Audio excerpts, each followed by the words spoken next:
Hello and welcome back to Break Time with B. Today we're going to be discussing the very hot topic of Philadelphia sports. Let's begin with the Eagles.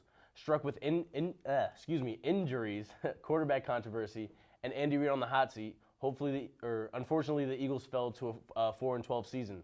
This led to the firing of Andy Reid, restructuring of quarterback Michael Vick's contract, and the loss of hope for the franchise.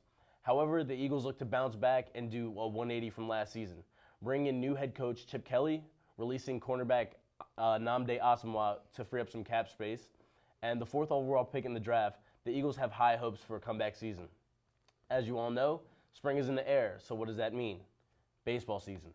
The Phillies are currently playing exhibition spring ball in Clearwater, Florida, where they are off to a 2-3-1 record to get in the swing of things, no pun intended. With Chase Utley returning after an injury-plagued season, he says this is the best he's felt in a long time. Joined by the ever-so-popular pitching trio of Roy Halladay, Cole Hamels, and Cliff Lee, the Phillies are certain to have a good year.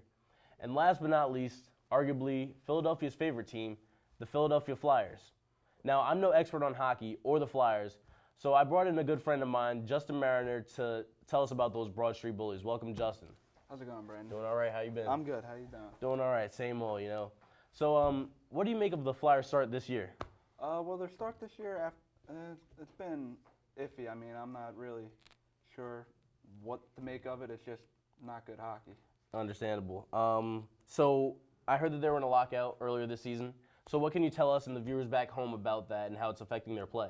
Well, they are in a lockout because of how bad their negotiations with the salary and everything. The lockout, I mean, made a lot of teams start slow, but I didn't think the Flyers would start out this slow, but it seems that the lockouts taking a toll on the team in the season. Understandable. Now, up to this point, who has been the best player for the Flyers this year? Up to this point, I believe the best players have been Elias Brizgalov, Wayne Simmons, and Voracek. I mean, Simmons and Voracek are having breakout seasons, but Brizgalov's being steady in the net from last year. It's a big improvement. I'm assuming he's the goalie? Yes, he is the goalie. And Wayne Simmons, he's a forward. Okay, Wayne Simmons forward. Is a forward. And yeah. You mentioned one other player. Jacob Voracek. He's the center on their first line. Okay, understandable. And so they're all having breakout years? Yes, they're having That gives a little bit of hope for Philadelphia Flyer fans. Little hope. Yeah, absolutely. So what do the Flyers need to do in order to make do you believe that they need to make some changes, as in maybe a firing of a coach or some trades? What do you think that they should do? I don't think it's on Laviolette, who's their head coach. I don't think they need to fire him, but I think a lot of the players need to start stepping up, or they're going to start shipping players out, and that's how the business goes. Understandable. Now, if they were to do this, who do you think would be either the first to be let go, or what new additions would be made to the team? I would think it would be some of their older players like Briere, maybe some of their younger defensemen that aren't playing up to par to get traded. But if they do bring people in, I would expect it to be defense because their defense is terrible.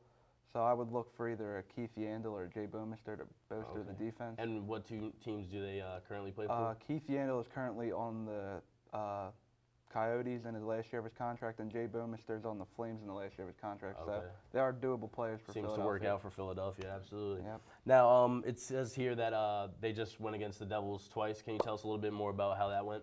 Oh, yeah, last week they played the Devils twice, and they really needed to win both of them. They failed miserably on Wednesday in New Jersey, losing 5-1 in a game that they had to have. They showed no heart. It was pretty discerning. But then again on Friday they came back and did what they should have done on Wednesday and win. So that was good, but their season's still iffy right now. But hopefully they still got a chance after that win. Yeah, I was actually at that game, and the Devils, when they won the shootout, it was pretty exciting. And that was probably one of my second or third hockey games I've ever been to. Never been to one in Philadelphia, but that was a lot of fun. Yeah. I'm sure you know how those Philly fans get over there. Philly fans are the best. Very passionate. All right, now that's all the time we have for today. I want to thank you again. Now, stay tuned because we will be having some more updates coming up soon. And if you want to get any more additional updates, please follow me on Twitter. Until next time, Philadelphia, thank you very much.